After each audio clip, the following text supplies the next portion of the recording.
16-year-old Emma Rodriguez had been fighting acute lymphoblastic leukemia for 3 years when doctors told her she had less than 2 weeks to live.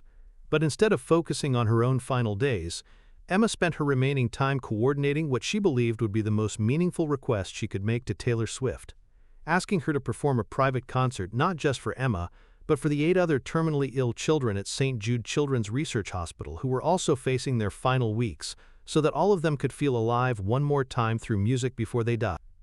What happened when Taylor received Emma's video message would create the most emotionally powerful hospital performance ever recorded and establish a foundation that would bring music to dying children around the world.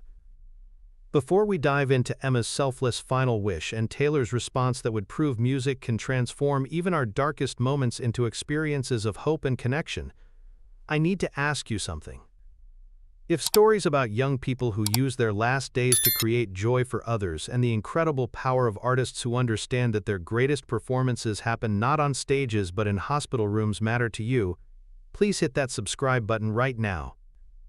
These stories take weeks to investigate and verify, and your subscription helps us continue sharing the moments that remind us all that the most important audiences are sometimes the smallest ones, and that love shared multiplies even in the face of death.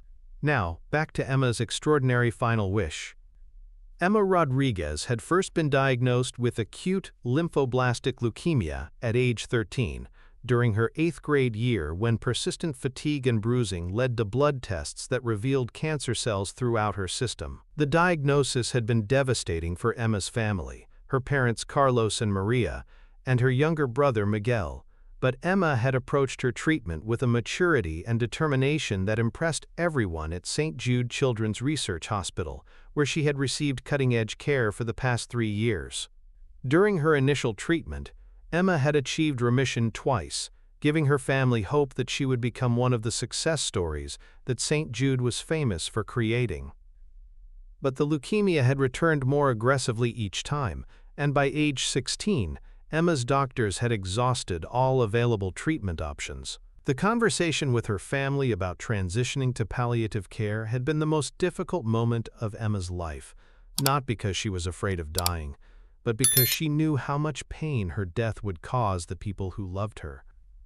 Throughout her 3 years of treatment, Emma had formed deep friendships with other children at St. Jude who were fighting various forms of cancer and other life-threatening illnesses. The pediatric ward had become like a second family to Emma, filled with kids who understood each other's struggles in ways that healthy children never could.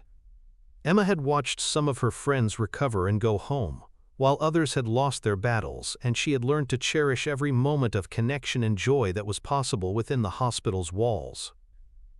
During her most recent hospitalization, Emma had connected with 8 other children who, like her, were in the final stages of terminal illnesses. There was 6-year-old Aiden, who had brain cancer and loved singing along to music despite his speech difficulties. 9-year-old Sophia, who had a rare bone cancer and dreamed of becoming a dancer. 11-year-old Marcus, who had been fighting sarcoma for 2 years and played guitar for other patients. 13-year-old Lily, who had leukemia like Emma and wrote poetry about her experiences. 14-year-old James, who had a brain tumor and painted beautiful pictures despite losing vision in one eye. As Emma realized that her time was running out, she became increasingly focused on making sure that her final days created meaningful experiences, not just for herself, but for the other children who were facing similar circumstances. Emma had always been drawn to Taylor Swift's music, particularly songs like Ronan and Soon You'll Get Better, that addressed the experience of fighting serious illness, but she had never imagined that she might be able to connect with Taylor personally.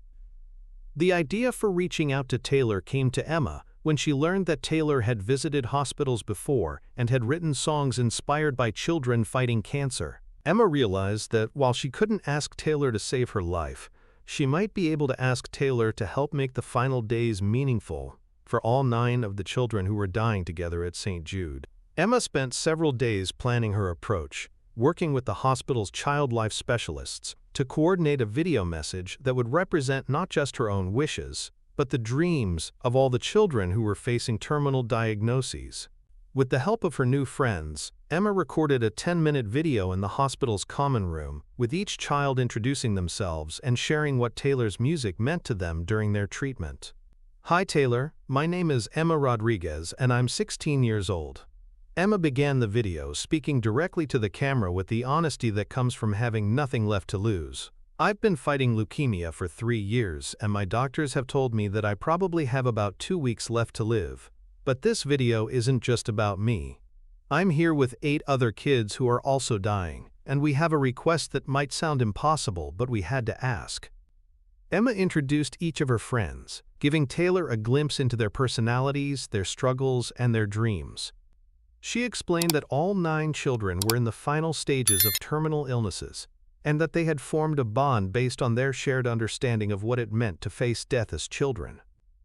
"We're not asking you to save our lives because we know that's not possible," Emma continued, "but we are asking if you might consider coming to St. Jude to perform for us. Not for a big audience or for media attention, but just for 9 kids who want to feel alive one more time through your music. We know this is a lot to ask, and we understand if it's not possible, but your songs have helped all of us get through the hardest parts of being sick, and getting to hear you perform in person would be the most amazing way to spend our final days." The video concluded with all 9 children singing an a cappella version of "Long Live," Taylor's song about lasting impact and memorable moments, with their voices blending together in harmonies that were both beautiful and heartbreaking.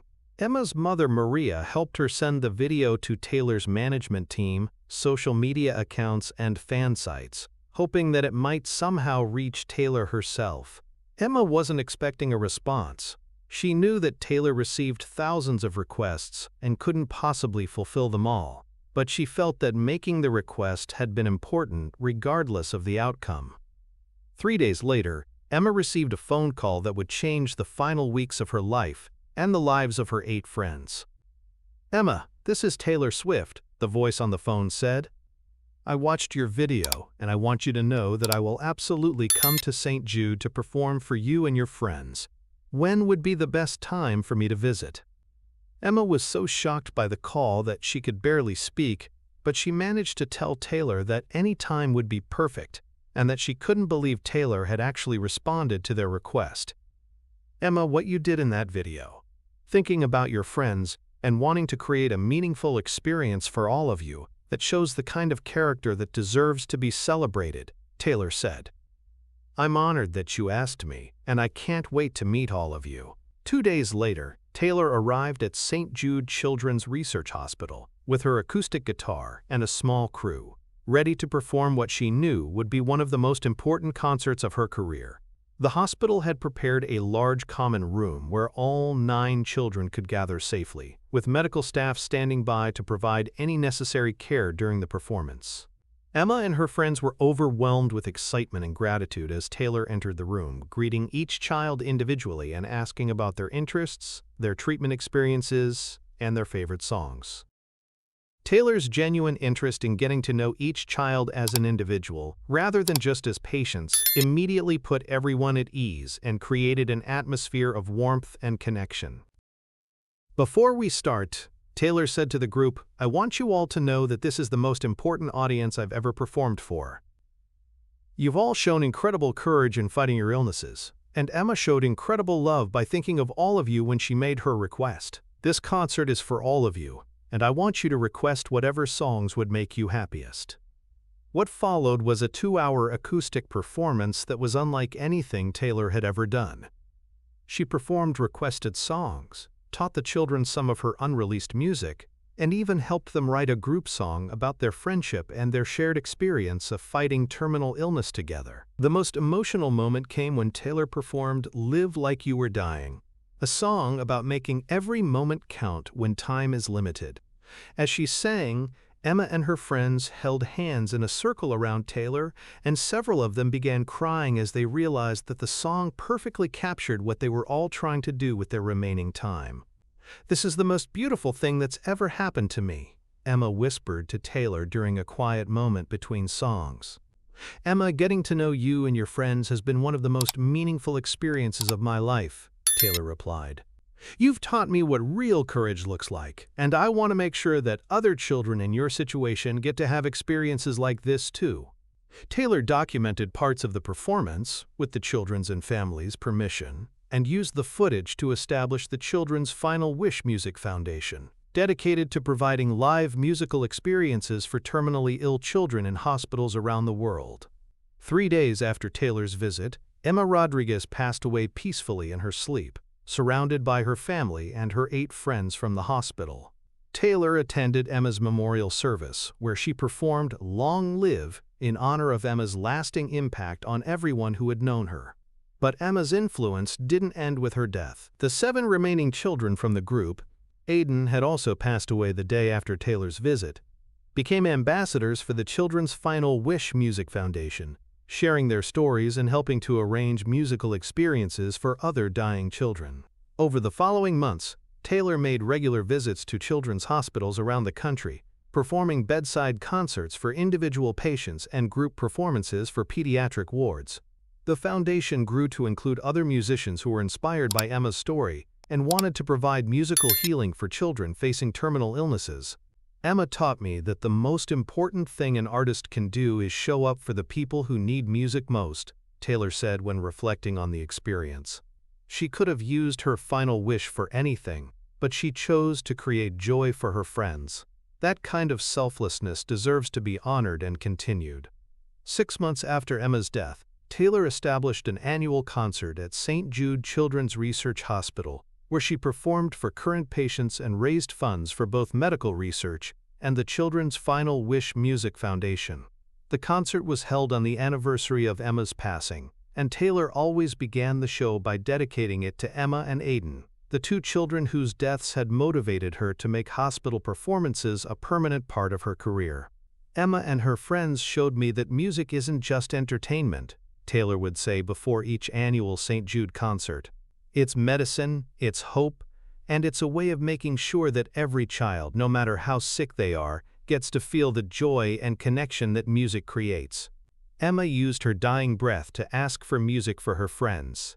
The least we can do is make sure her wish keeps coming true for other children who need it. The wooden guitar that Taylor had played during her first performance for Emma and her friends was displayed in the St. Jude Chapel, with a plaque that read, "In memory of Emma Rodriguez, and all the children who teach us how to live by showing us how to love." Sometimes the most profound acts of love come from those who have the least time left to give, and the most important performances happen not for the largest audiences, but for the smallest ones who need music most.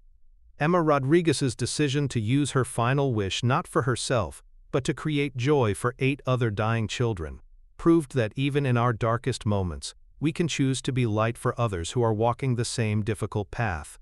Her selfless request to Taylor Swift demonstrated that true courage isn't about not being afraid to die, it's about using whatever time we have left to create meaning and connection for the people we care about.